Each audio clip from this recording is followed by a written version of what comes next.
We're continuing our series on Jesus' Sermon on the Mount this morning. It's Matthew chapters 5 through 7. We began it just a few weeks ago. And it's worth keeping in front of us what Jesus is doing. He is aiming these words at his disciples. By the end of the sermon, he'll be surrounded by what we see as a great crowd. So people kind of gathered up. But in the beginning of the sermon, it's very clear that he withdrew with his disciples to speak directly to them and tell them, this is what the life of a disciple of Jesus looks like. And so in the very beginning of the sermon, we looked at the Beatitudes and saw how they're a description of the character of Jesus' disciples. And then right after that, we looked at a passage about salt and light, and he talked about how that's the purpose of Jesus' disciples in the world, is how we relate to the world. And just last week, Matt preached on a passage where Jesus says that he hasn't come to abolish the law, but to fulfill the law. And not only that, but his disciples, the righteousness of his disciples should exceed, their law-keeping should exceed that of the Pharisees and the scribes, the very people who were known for keeping the law and even teaching the law. And so he is describing all these different relationships, how we relate to God, how we relate to each other, how we relate to the world, how we relate to the law. And now what he's about to do is begin applying these things into very specific areas of our lives. Even more than that, very specific areas of our hearts. Jesus is about to get very nosy with us. He's going to talk about he's going to speak to some of the most sensitive places. Over the next few weeks, he's going to apply these concepts to how we consider lust, or marital faithfulness, or revenge, or the integrity of our speech. And this morning, he is going to talk to us about anger, the anger of our hearts, and the goodness of reconciliation. And this can be a hard teaching, but we also need to see this as a beautiful teaching. He is speaking to us because he loves us, and he is helping us celebrate the goodness of what it means to live reconciled relationships between us and one another, and most of all, a reconciled relationship, peace with Jesus Christ, who secures peace for his people. Let's look together. I'm going to read Matthew chapter 5, beginning in verses 21 through 26. You have heard that it was said to those of old, you shall not murder, and whoever murders will be liable to judgment. But I say to you that everyone who is angry with his brother will be liable to judgment. Whoever insults his brother will be liable to the council. And whoever says, you fool, will be liable to the hell of fire. So if you are offering your gift at the altar and there remember that your brother has something against you, leave your gift there before the altar and go. First, be reconciled to your brother, and then come and offer your gift. Come to terms quickly with your accuser while you are going with him to court, lest your accuser hand you over to the judge and the judge to the guard and you be put in prison. Truly, I say to you, you will never get out until you have paid the last penny. This is the word of the Lord. Thanks be to God. Oh, dear Father, I think it's safe to say that everyone in here longs for peace, and that no one in here loves to be angry or bitter. And I pray that you would show us, Jesus, that following you, what it means to follow you as not only the way to peace, but as belonging to a community of your peace. Would you show us the joy that the hard work of reconciliation is worth it? And would you give us courageous eyes to see the ways that you are at work in places where we may be angry? And would you help me, who is just as vulnerable to these things as anyone else, to speak joyfully and well and hopefully and lovingly to your people, in fidelity to you and with integrity. I pray these things in Jesus' name. Amen.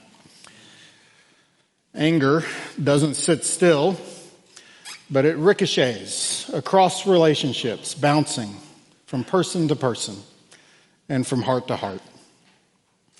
1994, Academy of Country Music awards show. This is a big deal if you're in the country music world. We used to live outside Nashville, and we know that, boy, when it was time for that awards show, it was a big deal for many people. It was a very big deal for those, if you're in country music. If you're nominated for an award, or if you were to receive an award, it's a great honor. It's a great honor if you are asked to perform at the Academy of Country Music Awards show. And that year, 1994, Alan Jackson was red hot. He had only been on the scene for maybe 4 years. It's still early in his career. Several songs we still hear today. He was asked to perform the song Gone Country. If you've heard that song, it's probably because you were watching TV in the late 90s and Ford drilled it into their heads with every single one of their commercials. So he was asked to perform, and everything was great. It was a deep honor until it wasn't. The producers of the show came to him and said, "We don't want you to actually perform. We want you to look like you're performing." And they did then what many award shows do now. They told him that they want him to be up on stage with his band and sing into a microphone that's not plugged in, and all of your musicians to act like they're actually playing. But what everybody will hear in the audience and on the national audience on TV is a pre-recorded track of the song. We want you to act like you're playing your song. Well, that didn't make Alan Jackson very happy. He wasn't happy about that at all. And in fact, people close to him said he was deeply offended by that. And so the way he responded was not to pitch a fit or air out his grievances. Instead, what he did was he walked on stage with his band and he told his drummer not to bring his drumsticks with him. So the video is hilarious. If you watch it, you can see him, and then behind him is a drummer just like wailing. No cymbals are moving. He's acting like he's singing the song, and he's going. One journalist called it Alan Jackson's quiet protest. Alan Jackson was angry. Guess who else got angry? The producers of the show, very angry about it. And some fans thought it was hilarious, but many fans were just angry, indignant about the way Alan Jackson was treated. Anger ricochets from heart to heart, bouncing from person to person. It does not sit still. And you know this. I once heard somebody say, anger is the hurt we unthinkingly pass on in ever new directions, injuring ourselves in ways we don't even recognize. And whether you have lived a long time or whether you're still very young, you've experienced this before. You know what it feels like when somebody has hurt you, and you either want to retaliate and hurt, or you want to pass that anger along to somebody else. You know what it feels like when you've hurt somebody else. You know that. And you know that when, whether you're in the right or you're in the wrong, that unchecked anger having a foothold in our hearts is bad for everyone. Everyone suffers. Whole communities suffer. You've seen this in school communities, and you've seen this in PTAs. You've seen this in churches, and you've seen this amongst church leaders. Many of you have felt this in your own families or in your own marriages or in old friendships. And that's why we need to see Jesus' teaching here as not just a hard teaching, but it's a beautiful teaching. Because one of the things he is doing is he is giving us the tools. He is showing us how the gospel at work in the hearts of his people teaches us to recognize anger for exactly what it is and gives us the very tools we need for reconciliation or to work for peace. And I would even propose that if the gospel doesn't have something to say to this, I'm not sure it has something to say to us at all. Jesus is teaching us to recognize anger for what it is, and he's giving us the tools to work for peace. Those are my 2 points. Recognizing anger, working for peace. First, recognizing anger. Jesus is teaching us to recognize anger by showing us 2 things. What anger is and what anger looks like. I'm looking at verses 21 and 22. And what anger is, he's talking about anger by looking at the common teaching of the day that surrounds the sixth commandment. Remember the Pharisees and the scribes? They would have been teaching the Israelites about what it means to follow the 10 commandments of God. And Jesus hones in on their teaching about the sixth commandment, you shall not murder. In verse 21, he enters into this teaching in a really interesting way. He says, you have heard that it was said. Now, he's going to do this I think maybe 5 more times over the next several paragraphs that we'll look at. And it sounds like Jesus is about to introduce some kind of new ethic or new teaching that supersedes the 10 commandments. But Jesus is not actually doing anything like that. You might remember that last week, if you were here, Jesus said, I haven't come to abolish the law, but to fulfill the law. And what he is doing that is different than what the Pharisees or the scribes were doing is that he is taking the law and aiming it at something internal. He's aiming it at the hearts of the people there. You see, the common teaching of that day was that you fulfilled that commandment and all the other commandments simply by your external behavior. And so that if you didn't actually, externally commit murder, then you were actually keeping the law. And Jesus is saying this law has as much to do with your heart, the anger that is in your heart, as it does anything else. Now, when Jesus does this, it's important that we see he's right in line with the tradition of the Old Testament prophets. The Old Testament, this isn't something radically new in the Old Testament scriptures that Jesus would say this. The Old Testament prophets were often coming to God's people and saying, you're doing everything right externally. You're keeping to your worship schedule. You're offering your sacrifices. But my problem with you is that your hearts are far from me. And that is simply what Jesus is doing here. He is saying, you may be externally keeping the law, the sixth commandment, but there is anger in your heart, and it is tantamount to the same penalty. Notice, thou shalt not commit murder, or else you will be liable to judgment. The same exact phrase Jesus uses to describe what it means when we harbor unchecked anger in our hearts. And you might ask the question, what does that look like? Well, if you're familiar with the Bible, I know many of you are, this might invite all kinds of questions for you. Because there are plenty of places where we see anger in the Bible and it's not condemned. There are times where God gets angry. Some of the most incredible stories in the Bible are where we see God angry with his people. One of Jesus's most famous stories that many of us are aware of is when Jesus gets very angry at what's going on in the temple. He goes in there, and I think it'd be hard to argue that he wasn't angry about what he saw when he went in there. Or you could look at Psalm 4, verse 4, and Ephesians 4, verse 26, and you can see word for word the same thing. Be angry and do not sin.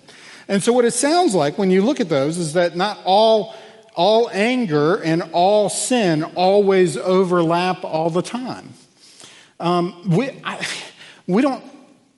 don't have, I don't know that we're able to right now parse through the nuances of righteous and unrighteous anger, but one of the things I want you to see is that Jesus is speaking very specifically about the anger that exists between people in interpersonal relationships with people right in front of you. Why? Well, I'll give you 2 reasons. One is that is the application that he makes for the next 6 paragraphs that we're going to look at. That is very much the structure of the sermon, is that Jesus gives us all of these concepts and then begins applying them directly in how you and I and you and each other relate to each other. But the other thing is that this is how he describes what anger actually looks like. He talks about people that we might call brother. Verse 22, everyone who is angry with a brother. Lock in on that word. That's an important word. Verse 23, if you remember that your brother has something against you. Dan Doriani, one of my very favorite seminary professors, New Testament scholar, just incredible teacher, great scholar. He tells us that the word brother is a very general term that can include all kinds of different family members. It could include your sisters, your aunts, your uncles, extended family, your own parents. But in this case, it most likely is referring to fellow disciples of Jesus Christ. And he shows us how one of the ways anger most quickly rises to the surface is through our words. Note the progression. Everyone who is angry with his brother, then it progresses, right? If you're angry, he's just talking about anger in the heart. Then everyone who insults his brother. You see, that's a movement of the heart flowing out through our lips. And the word that's used there for insult is the word raka, R-A-C-A. Some of your translations actually have that word raka inserted into the translation itself. Now, raka simply means to insult somebody's mind. It's like calling somebody stupid or a stupid idiot. It's insulting somebody's thinking or their brain. And then he adds, what's the next thing he says? Whoever says, you fool. Now, the word that's used there is a different word. It's a slightly different nuance. The word there is mores. I learned recently that that's the same word we get the word moron from. Now, that is an insult to someone's heart or someone's character. It's the word you would use to assassinate somebody's character. So basically, you see how fully orbed this is? Raka says you think bad things or you don't think well. You're a dumb thinker. But mores, or to call somebody you fool, says that you want bad things. So it's to insult somebody's characters, to say you're not trustworthy in any way. So if raka insults the brains, mores insults the very heart. Notice anger ricocheting across relationships, bouncing from person to person. And Jesus is telling us that any one of these things are an example of how the anger that condemns us can rise to the surface. This is what anger looks like. And I would just propose to you that I'm speaking to the choir right now, and you already know what this looks like. You've already felt what this looks like. You have stories in your life of what this looks like. You've suffered from this. You've participated in this. You've seen forces like this at work locally, nationally, internationally. You have seen these things in play. I read a great article earlier this week. Some of you are familiar with the name Arthur Brooks. He's a columnist for The Atlantic. He writes in a lot of different places. He's an excellent cultural analyst. He wrote this article back in June, so a couple months ago. He said, 3 months ago, he said that one of the challenges of our day is just growing up or surviving in an age of offense. That was what he called the present age. Of an age where how we have to learn how to understand what it looks like to live when we're offended or if somebody becomes offended by us. It's very common. And here's his reasoning. He said, with high levels of polarization, he's talking about cultural polarization, economic, social, political, ideological polarization in all kinds of different ways.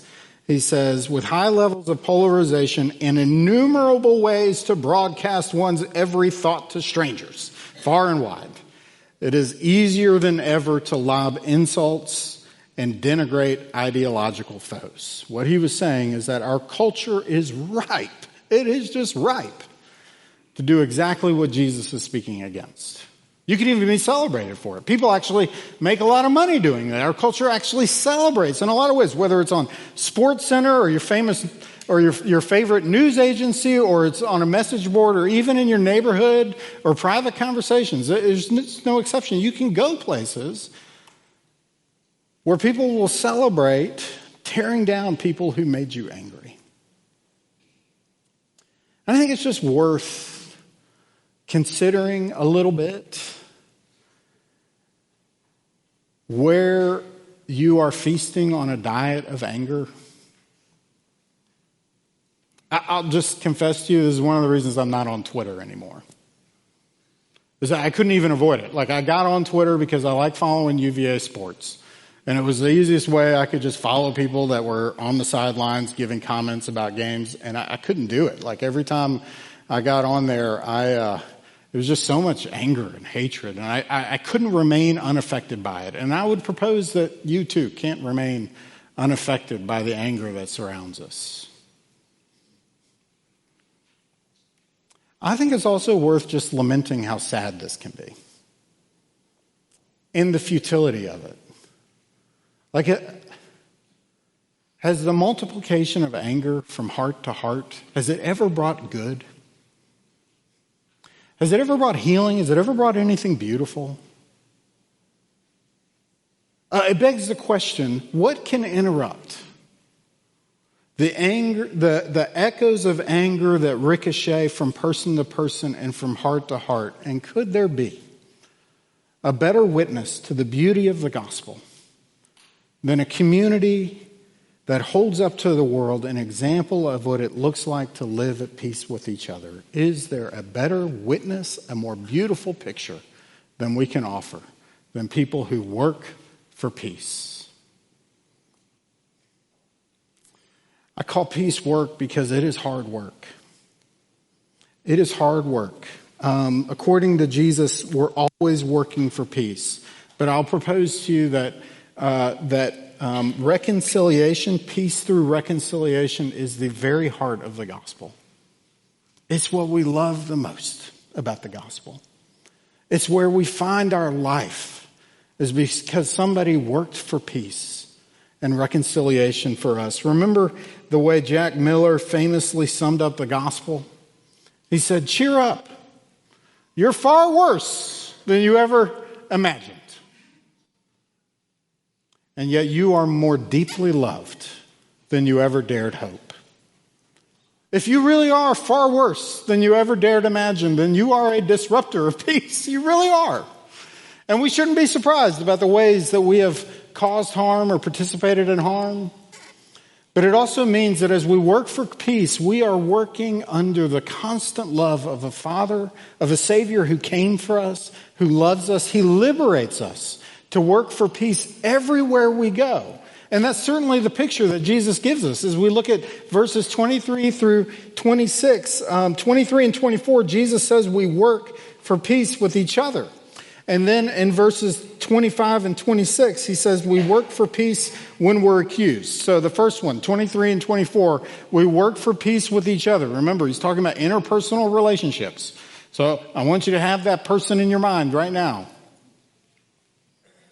You might be sitting next to them. They might not be here. Maybe they're on the other side of the room. But put that person in your head. The one who just is able to drive you nuts. The one whose words you resent. The one who strikes something in you and it feels like it's holding you hostage in some way. And then when we get to verse 25 and 26, think about a time when you were accused of something. And maybe they were right and maybe they were wrong. But how did you respond when your offense was brought up? First, we work for peace with each other. Look at verse 23. If you are offering your gift at the altar and there remember that your brother, there's that word again, your brother has something against you. So offering a gift at the altar is an act of worship. So the equivalent here is like you're right here, right now. And you are here in a worship service and you remember that your brother or your sister or somebody, one of the fellow disciples of Jesus Christ, has something against you. You've hurt somebody and it comes to mind. Even while you're at worship service, he says, leave your gift and go. First, be reconciled to your brother. Now, can you just recognize for a second how radical this is? Jesus is speaking to people who are steeped in the Old Testament, that is full of all kinds of requirements. God calling his people to come to worship him. He's already referenced the first 10, the 10 commandments, so the first 4 of which are about how we worship God. And it's just rife with stories that link the decline of the worship of God's people to their decline, to their specific decline. And here Jesus is saying, if you are in worship and you recognize that you have created harm in one of your brothers and sisters, then stop worshiping and go be reconciled to them. Go seek them out. First be reconciled. He's saying, make me wait. Make me wait.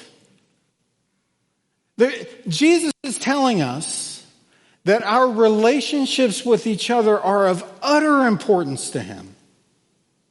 And notice that he doesn't actually tell us how to go about reconciling. I'm going to get into that in a little bit, but the emphasis that he gives us is on taking the initiative. He says, go.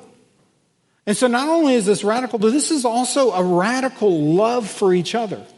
Because one of the things he's telling us to do is to attend to the ways that we may have made somebody else angry in order to relieve the anger in their heart.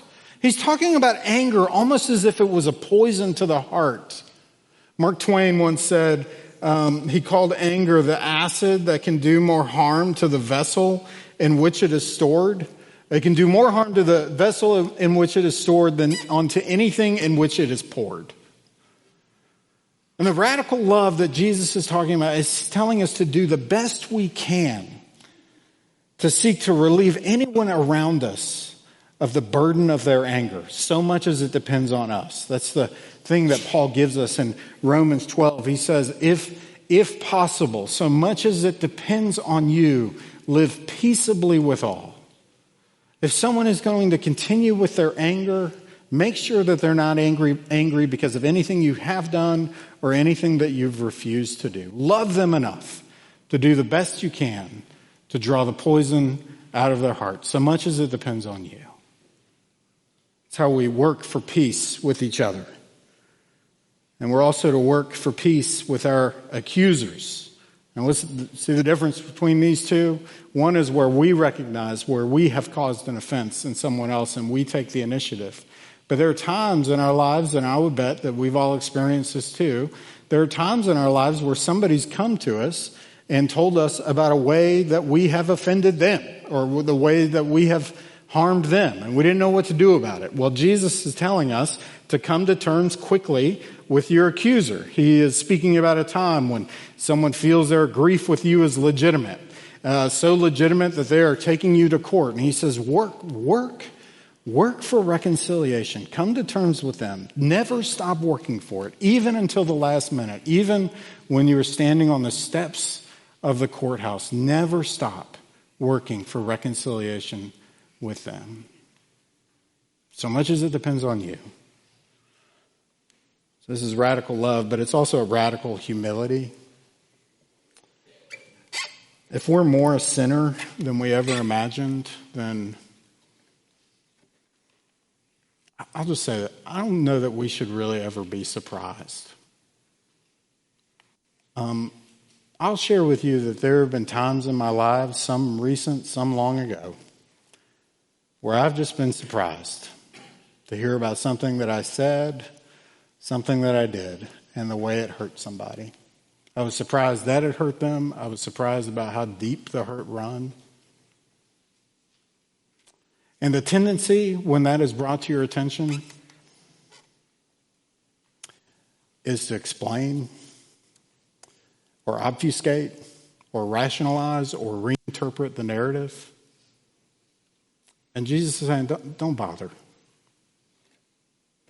Just don't bother with all of that. Just reconcile. How will we do this? I want to talk about how we would do this, and then I'm going to close by talking about why we would do this. How we do this? I think we've all felt what it looks like to hear a bad apology, right?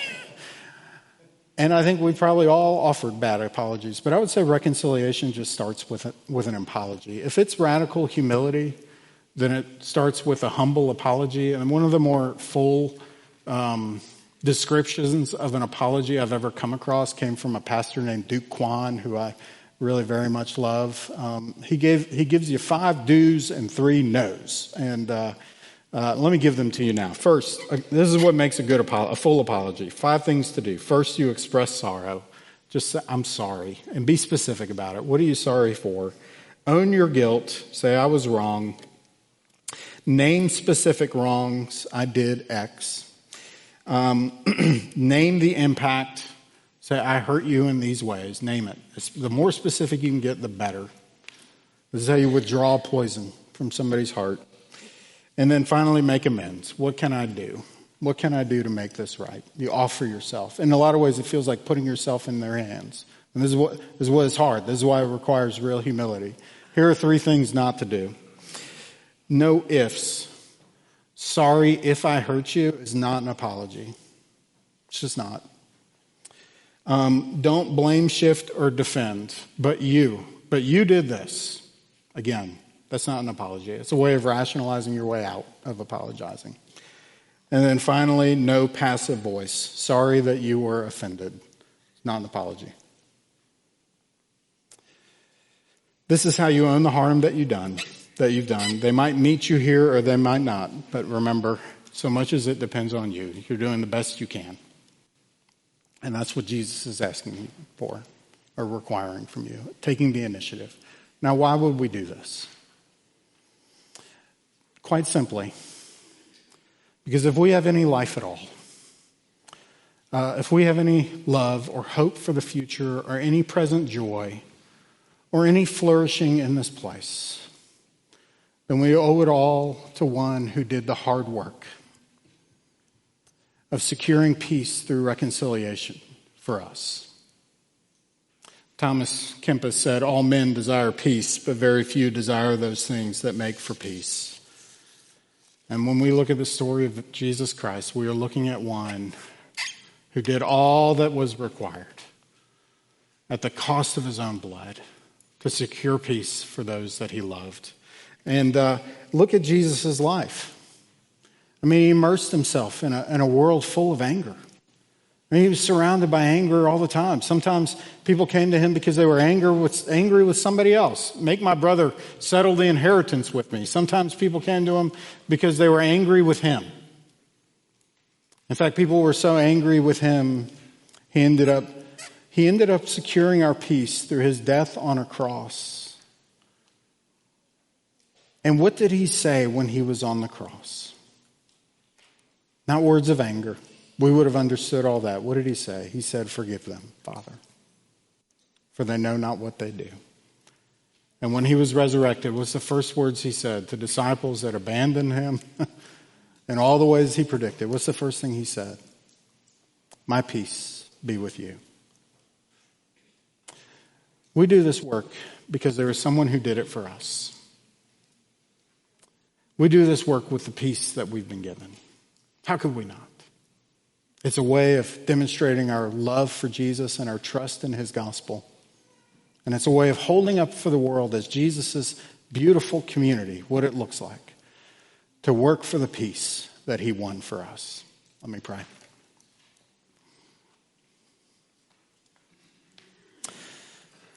Oh, you, the embodiment of peace, you, the one who suffered for our peace, I pray that you would help us to hear more and more about what this means, to think more and more about what this means, to lean with courage into what you are calling us to, but to do so always as those who are your disciples, the ones you won to yourself under the promise of peace.